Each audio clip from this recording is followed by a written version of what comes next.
And this week we have an interesting question: how to make decisions fast. So I think I'll pose it this way: 2 ways to make decisions fast on the Thinking Effect. Thank you so much. This is the Thinking Effect. I'm your host, Tommy Danger. As before we go any further, please like, subscribe, and share. Hope you are well. I hope you are searching for your peace. I hope you are doing the things that you need to do to make you feel your best, because it's always about doing your daily best.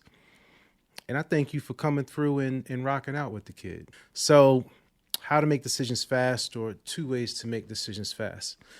Speaking from my experience, I would never worry about if I were called into the boss's office to have a discussion about work. Like, I never worried, in a simple way of putting it, I never worried about going to the principal's office. And it boiled down to 2 reasons, right? And this is the 2 ways that you can make decisions. For one, if you know that you're doing what you're supposed to do, the reason that you're being called shouldn't bother you, because, essentially, you know that you're doing what you're supposed to do. You can't change the way that a person may respond to it, but you can change the way that you react to it. So to counter that, if you're in the midst of an environment where everything is moving very rapidly, and you're faced with a coworker or one of your straight line employees coming to you with a situation, they're like, look, here's what happened. Everything's falling apart. We need to figure out something.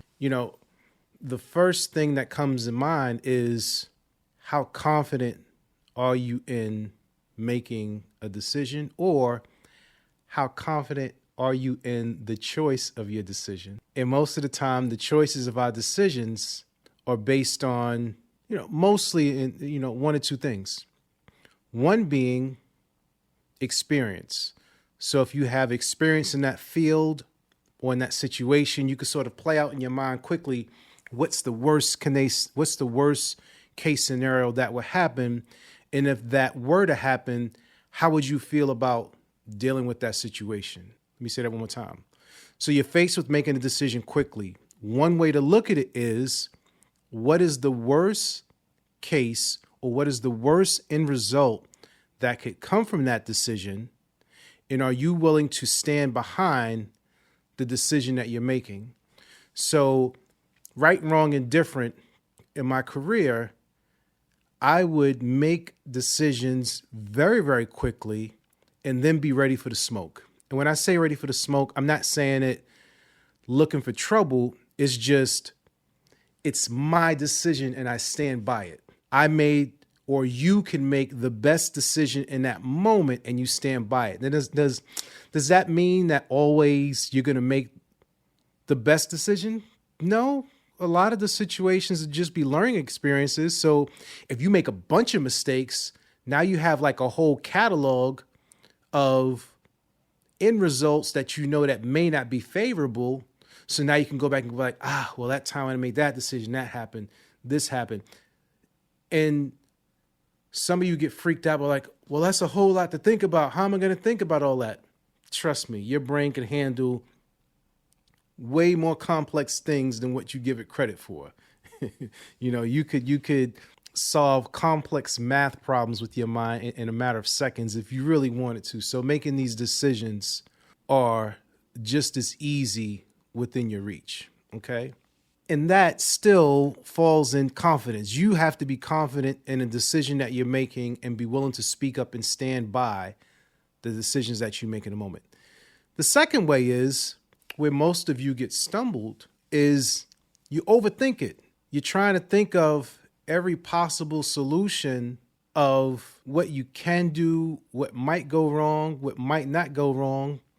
And in that case, as one of my mentors have taught me, that's when you're faced with decision fatigue. So you have too many options. So now you're not really sure which option to take.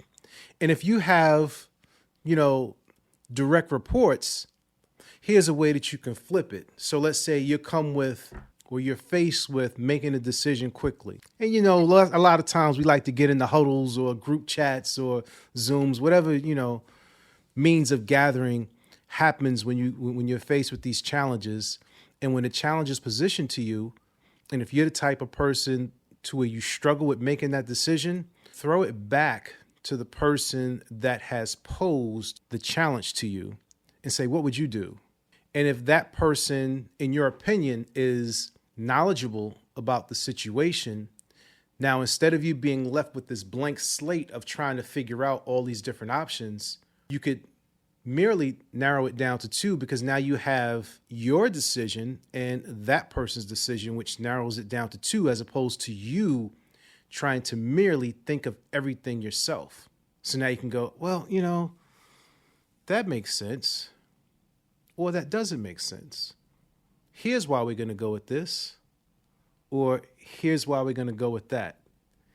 And all of this can literally happen within minutes, if not seconds, to where you have to get those decisions out quickly. And when all else fails, go with your gut. This is the Thinking Effect, where we help you do your daily best.